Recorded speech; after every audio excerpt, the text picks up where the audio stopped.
আল্লাহ রাসূল সাল্লাল্লাহু আলাইহি ওয়াসাল্লাম একদিন দোয়া করতেছিলেন, ইবনে আব্বাস থেকে বর্ণিত হাদিস, আল্লাহুম্মা বারিক লানা ফি সাইনা ওয়া মুদ্দিনা ওয়া বারিক লানা ফি শামিনা ওয়া ইয়ামানিনা।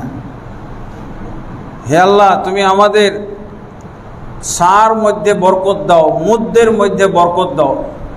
এইটা হলো মাপের পাত্র, মাপের পাথর না, মাপের পাত্র। মুদ এবং সার মধ্যে বরকত দাও, তার মানে আমাদের ফসল পানিতে তুমি বরকত দাও। আমি পাত্র দিয়ে কি করব? সা হলো শস্য ফসল মাপার, চাউল গম মাপার পাত্র। এখান থেকে আল্লাহ রাসূল কি বোঝাইতে চাইছেন? আমাদের রিজিকে বরকত দাও, আমাদের শস্য ফসলে আল্লাহ তুমি বরকত দাও।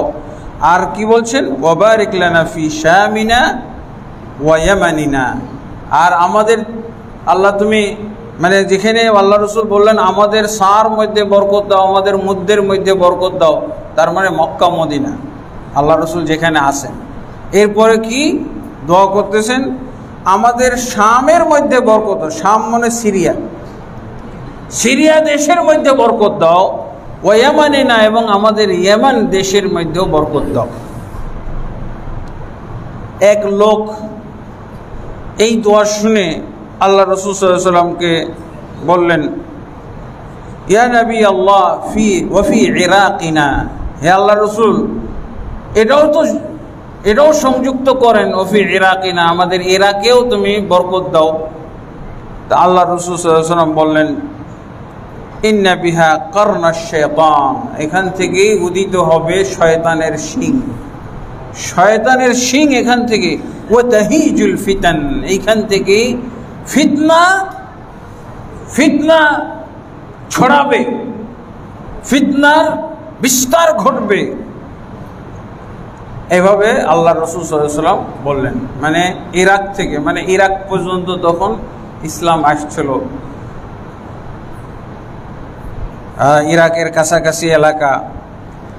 তা আল্লাহ রাসূল সাল্লাল্লাহু আলাইহি ওয়াসাল্লাম এইভাবে পূর্ব দেশ, রাসূল সাল্লাল্লাহু আলাইহি ওয়াসাল্লাম তখনকার যুগে যে দেশগুলো সম্পর্কে, পূর্ব দেশ বলতে একটা নাম পাওয়া গেল কি ইরাক।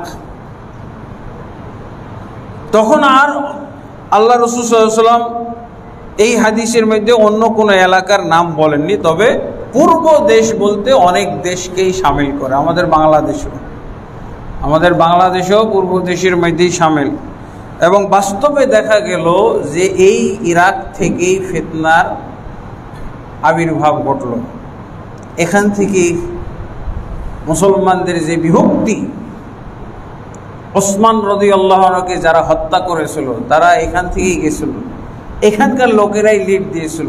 বাসরা, কুফা, এখান থেকে এরাই লিড দিয়েছিল।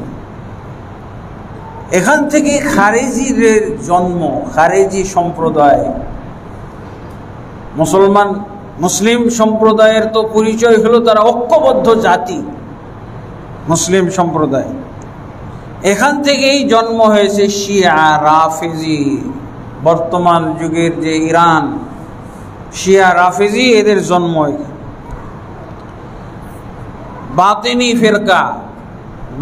ফেরকা, এগুলো মুসলমান নামে মুসলমান হলো, এরা ইসলাম থেকে খারিজ। আপনি কি ইসলাম থেকে খারিজ করতে পারবেন? এত সহজ? এটা আল্লাহ রাসূল সাল্লাল্লাহু আলাইহি ওয়াসাল্লামের পক্ষে ছিল, মানে খারিজ করা সহজ ছিল। সাহাবী থাকলে সহজ, এখন তো আপনাকেই খারিজ করে দেবে। খারেজি আপনাকেই খারিজ করে দেবে, শিয়া আপনাকেই খারিজ করে দেবে ইসলাম থেকে, রাফেজি আপনাকে ইসলাম থেকে খারিজ করে দেবে। কাদারিয়া, তাকদীর অস্বীকারীদেরকে বলা হয় কাদারিয়া। এগুলো সব হলো বাতিল ফিরকা। ৭২টা আল্লাহ রাসূল সাল্লাল্লাহু আলাইহি ওয়াসাল্লাম বাতিল ফিরকা বলেছেন না, একটা জান্নাতি ফিরকা। বাতিল ফিরকা সবগুলোর মূল এখান থেকে উৎপত্তি, বাতিল ফিরকাগুলো। কাদারিয়া, তাকদীর অস্বীকারী দল, এদেরও জন্ম এখানে। জাহমিয়া সম্প্রদায়, আল্লাহর সিফাত অস্বীকারী দল, আল্লাহর গুণাবলীকে অস্বীকারী দল। এবং এদেরই কথা হলো যে আল্লাহ সর্বত্রে বিরাজমান, আল্লাহ নিরাকার, আল্লাহ নিরাকার, আল্লাহ সর্বত্রে বিরাজমান। কোথা থেকে এসছে? আমরা তো হিন্দুস্তান, পূর্ব এলাকা না, পূর্ব এলাকার সাথে এগুলো ছড়িয়ে গেছে। মুতাজিলা সম্প্রদায়, এদেরও এখানে হলো জন্ম, এখান থেকে জন্ম।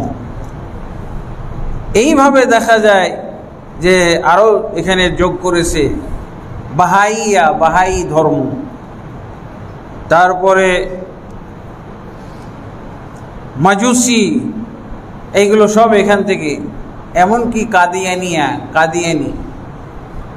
কাদিয়ানি ধর্ম এখান থেকে, এই পূর্বদেশ, তবে ইরাক না, কোথায়? হিন্দুস্তান, পাকিস্তান। কাদিয়ানিয়ার জন্ম, এরা এখান থেকে জন্ম হয়েছে। তা আল্লাহ রাসূল সাল্লাল্লাহু আলাইহি ওয়াসাল্লাম কিছু ফিতনা তাহলে এই দলগুলো যখন তৈরি হয়ে গেল, তাহলে মুসলমানদের ভিতরে এই দলগুলো তৈরি হলো, তো ফিতনাটা কিসের? আল্লাহ রাসূল সাল্লাল্লাহু আলাইহি ওয়াসাল্লাম এটা বুঝাইতে চাইছেন। অথচ পশ্চিমারা কিন্তু, পশ্চিমা সংস্কৃতিতে আমরা বেশ আক্রান্ত, কিন্তু ওগুলো আমরা অনেক সময় চিনতে পারি, বুঝতে পারি পশ্চিমা, কারণ ওরা কাফের, মুশরিক, বেদিন, বিধর্মী, এদেরকে তো আমরা চিনতে পারি, বুঝতে পারি। খালি এলেম থাকলে, সতর্কতা অবলম্বন করলে আমরা বেঁচে থাকতে পারবো। কিন্তু এই যে ইসলামের মধ্যে যে দলাদলিগুলো হলো, এগুলো থেকে তো বাঁচার কোনো কায়দা নাই।